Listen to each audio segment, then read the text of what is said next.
కానీ యాక్చువల్ యాక్టర్ని మీరు స్టేజ్ మీద చూస్తే ఆ క్యారెక్టర్ లేకుండా, ఆ బాడీ లాంగ్వేజ్ లేకుండా దాని ఎఫెక్ట్ ఉండదు అనేది, ఎస్పెషలీ వాళ్ళు పాపులర్ పీపుల్ కూడా కాదు అది.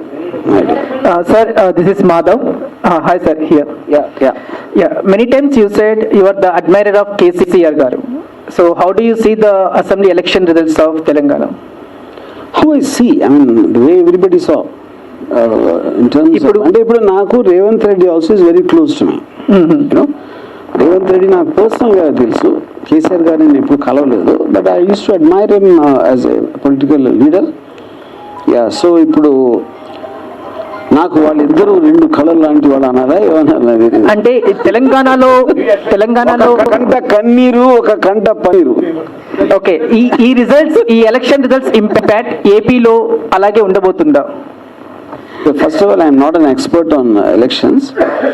అంటే నా పర్టిక్యులర్ పాయింట్ ఆఫ్ వ్యూలో, and I'm very very bad in understanding elections. ఇప్పుడు రేవంత్ రెడ్డి వాజ్ చాలా స్ట్రాంగ్ ఫోర్స్. తన ఒక ఏమంటారు దాన్ని, ఒక పర్సనాలిటీగా, ఒక డైనమిజం తోటి ఒక స్ట్రాంగ్ అపోజిషన్ లాగా వచ్చారు అన్న ఫీలింగ్.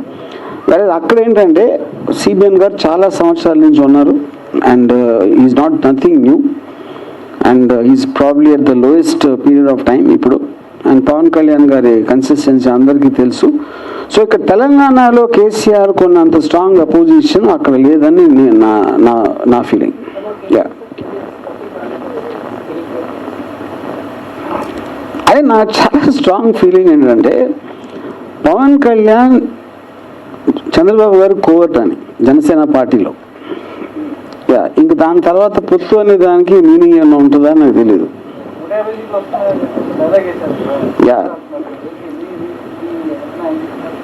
నా అంచనా ఏం లేదు. వర్మ గారు ఏది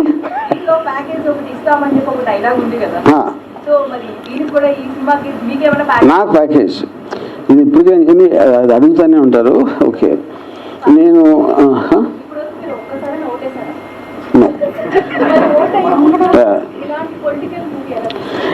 పాయింట్ ఇప్పుడు ఓట్ అనేది నా ఫీలింగ్, ఓట్ వేయటం అనేది ఒక బాధ్యత లేకపోవడం. ఎందుకు బాధ్యత లేకపోవడం అంటే, నాకు ఎవరు నిలబడుతున్నారు, వాళ్ళ బ్యాక్గ్రౌండ్ ఏంటి, వాళ్ళ ఫోర్గ్రౌండ్ ఏంటి, వాళ్ళు ఏం చెప్తున్నారు, అలా ఎలాగ సాధ్యం అని చెప్పి అమలుపరచడానికి అనే పరిజ్ఞానం అస్సలు లేనప్పుడు ఓటు వేయటం అనేది చాలా బాధ్యత రహితం అని నేను ఫీల్ అవుతాను. అందుకని ఒక రెస్పాన్సిబుల్ సిటిజన్గా నా లైఫ్లో ఎప్పుడు ఓటు వెళ్ళింది నేను. ఇది నేను నా ఉద్దేశంలో దానికి రీజన్ కూడా చెప్పాను మీకు, దానికి లాజిక్. వర్మ గారు, ఇప్పుడు ఈ మధ్య